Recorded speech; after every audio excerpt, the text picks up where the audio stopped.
Bonjour, merci de votre fidélité à ce magazine de midi et donc Midi d'Afrique qui nous permet bien entendu de nous instruire premièrement et aussi avoir aussi le calendrier de toutes les activités des programmes spirituels qui sont organisés ici et là. Depuis un certain temps, nous développons un terme avec donc le révérend Olivier Naï et nous parlons du Saint-Esprit et le leadership. Et il y a plein de sous-thèmes que nous allons donc continuer. Il est déjà sur notre plateau et bonjour à vous, serviteurs de Dieu. Bonjour, bien-aimé. Je suis très heureux de vous avoir. Oui. Ça fait tellement longtemps. Ça fait tellement longtemps et moi alors. Et surtout que c'est des retrouvailles. C'est la reprise totale. Que Dieu vous bénisse pleinement. Amen. Vivement qu'on était déjà aussi en contact. Donc bon, c'est pas bien grave. Oui. C'est maintenant qu'on se voit visuellement. Oui, justement.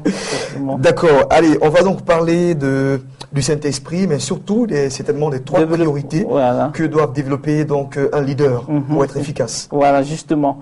Donc, on avait entamé une série d'enseignements sur le leadership et le Saint-Esprit. Et donc, on a abordé depuis le jeudi dernier les trois choses que le leader doit faire, n'est-ce pas, pour que le Saint-Esprit soit en action dans sa vie. Donc, le chef d'entreprise, pour que son business puisse prospérer, quelles sont les trois choses qu'il doit faire pour que le Saint-Esprit puisse venir. Donc, et puis poser de bonnes actions. Je disais qu'il existait une différence entre le leader chrétien et le leader non chrétien. Le leader non chrétien, n'est-ce pas, pratique les œuvres mystiques, il est dans la pratique occultiste et autres là. Donc, c'est la raison pour laquelle les chrétiens qui sont dans le monde des affaires, n'est-ce pas, doivent tout faire pour avoir une intimité avec le Saint-Esprit. Parce que la différence se situe au niveau de la force qui accompagne chacun. Si les autres utilisent des forces mystiques et que le chrétien qui est dans les affaires, lui, il ne compose pas avec le Saint-Esprit, donc Dieu, il sera très difficile. Donc aujourd'hui, c'est comment développer une intimité, n'est-ce pas, avec le Saint-Esprit.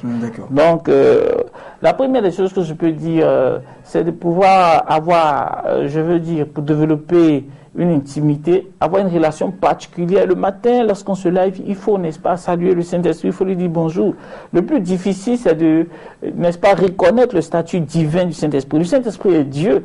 Beaucoup chosifient le Saint-Esprit ou bien l'attribuent à un objet, mais en réalité, il est Dieu. Ça veut dire quoi? Ça veut dire qu'il entend, il parle, il s'exprime, n'est-ce pas? Il peut être attristé, il peut se mouvoir, il peut poser des actes. Donc le Saint-Esprit est Dieu. Et beaucoup